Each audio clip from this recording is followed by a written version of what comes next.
नमस्कार, स्वागत छ हाम्रो यस युट्युब च्यानलमा। आज हामी हजुरहरूलाई थाइरोइड ग्रन्थीको बारेमा सम्पूर्ण जानकारी दिनेछौँ। यदि यो भिडियो अन्तिमसम्म हेरेमा तपाईँहरूले थाइरोइड सम्बन्धी सम्पूर्ण जानकारी पाउनुहुनेछ। सुरुमा बुझौँ, थाइरोइड ग्रन्थी भनेको के हो त? थाइरोइड भनेको हाम्रो घाँटीको अगाडिपट्टि स्वर यन्त्रको ठिक तल र श्वास फेर्ने नलीको अगाडि रहेको पुतली आकारको एउटा सानो तर महत्त्वपूर्ण ग्रन्थी हो। यसले मुख्यतया दुई प्रकारको हर्मोनहरू बनाउँदछ। एउटा हो त्रिओडोथाइरोनिन T3 र थाइरोक्सिन T4। थाइरोइड ग्रन्थीले बनाएको हर्मोनहरूको काम हाम्रो शरीरमा धेरै महत्त्वपूर्ण छ। अब बुझौँ, यी हर्मोनहरूले हाम्रो शरीरमा कस्ता कामहरू गर्छन् त? थाइरोइड हर्मोनहरूले हाम्रो शरीरमा मेटाबोलिजमको काम गर्छ।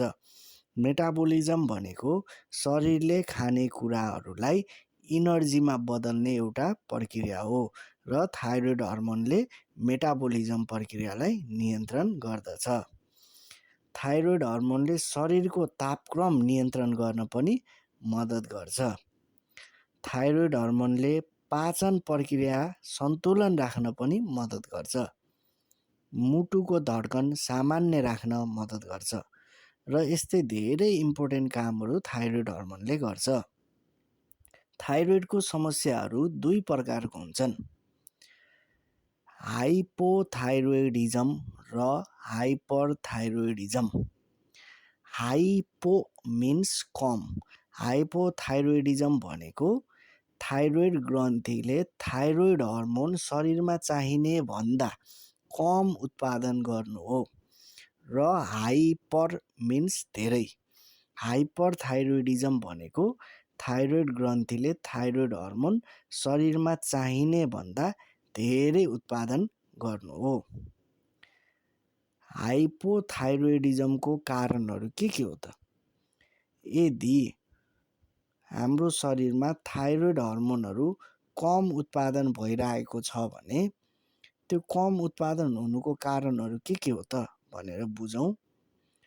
हाइपोथाइरोइडिजमको कारणहरूमा सुरुमा छ हासिमोटोज थाइरोइडाइटिस। यो सबैभन्दा सामान्य कारण हो। यसमा शरीरको प्रतिरक्षा प्रणालीले थाइरोइड ग्रन्थीलाई नै हमला गर्छ र ग्रन्थी बिगाडिदिन्छ। दोस्रो, आयोडिनको कमी। थाइरोइड हर्मोन बनाउनको लागि आयोडिन अति आवश्यक हुन्छ। यदि खानामा आयोडिनको कमी भयो भने हर्मोन उत्पादन कम हुन्छ। Thyroid surgery. थाइरोइड ग्रन्थीको सर्जरी वा थाइरोइड ग्रन्थी निकालिएको छ भने हर्मोन उत्पादन हुन सक्दैन। Radioactive iodine. Radioactive आयोडिनको उपचारले थाइरोइड कोषहरू नष्ट गर्छ, जसले हाइपोथाइरोइडिजम ल्याउन सक्छ।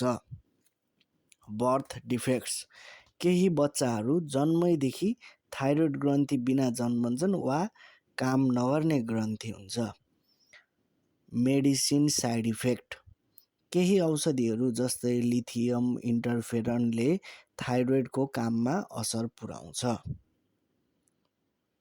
अब हामी हाइपोथाइरोइडिजमको कारणहरू बुझेपछि अब हाइपरथाइरोइडिजमको कारणहरू बुझौँ। के कारणले हाम्रो शरीरमा थाइरोइड हर्मोनहरू बढी उत्पादन हुन्छ त? सुरुको सामान्य कारण हो ग्रेव्स डिजिज। यो एक प्रकारको अटो इम्युन रोग हो जहाँ शरीरको प्रतिरक्षा प्रणालीले थाइरोइड ग्रन्थीलाई अत्याधिक उत्पादन गराउँछ। दोस्रो, थाइरोइड नोडुल्स। थाइरोइडमा साना साना गाँठा नोडुल्स बन्छन् र ती गाँठाहरूले गर्दा थाइरोइड उत्पादन बढ्न सक्छ। तेस्रो, थाइरोइडाइटिस।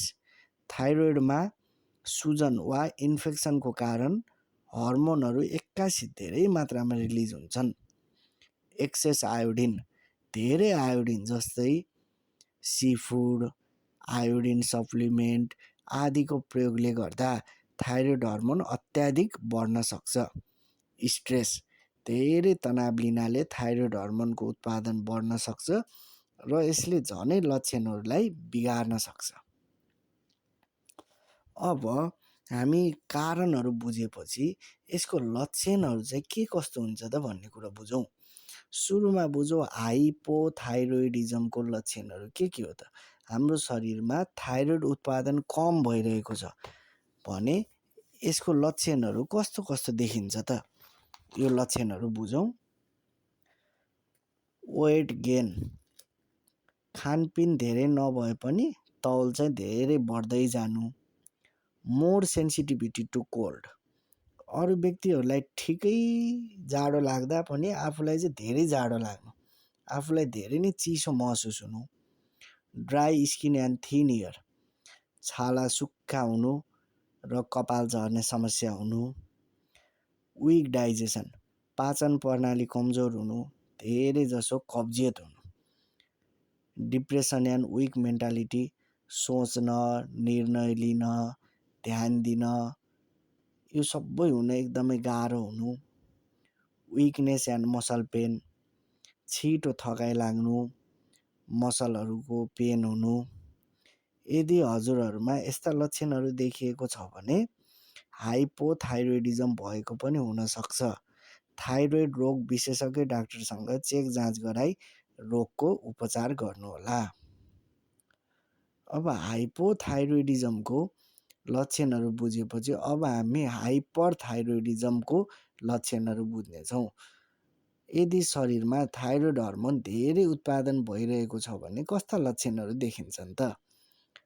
वेट लस, हाइपोथाइरोइडिजममा वेट गेन हुन्छ भने हाइपरथाइरोइडिजममा वेट लस हुन्छ। मुटुको धड्कन धेरै छिटो छिटो धड्किनु। महिलाहरूको महिनावारी अनियमित हुनु। पसिना धेरै आउनु, सामान्य काम वा सामान्य गर्मीमा पनि धेरै पसिना आउनु। मन आत्तिनु, अनावश्यक डर महसुस गर्नु। निद्राको समस्या, गहिरो निद्रा नआउनु, राति धेरै पटक बिउजिनु। शरीर कमजोर हुनु, कुनै काम गर्न पनि ऊर्जा नहुनु। धेरै गर्मी महसुस हुनु, सामान्य मौसममा पनि धेरै गर्मी महसुस हुनु। यदि हजुरहरूलाई यस्ता लक्षणहरू देखिएको छ भने थाइरोइड रोग विशेषज्ञ डाक्टरसँग चेक गराई रगत परीक्षण गर्नुहोला। थाइरोइड भनेको आफ्नो जीवनशैली परिवर्तन, राम्रो खानपान र औषधि सेवनबाट ठिक हुने रोग भएकोले धेरै स्ट्रेस नलिनुहोला। यदि हजुरहरूलाई थाइरोइड भएमा के खाने, के नखाने, यसको उपचारको बारेमा बुझ्नु मन छ भने हाम्रो यस च्यानललाई सब्सक्राइब गर्न नबिर्सनुहोला।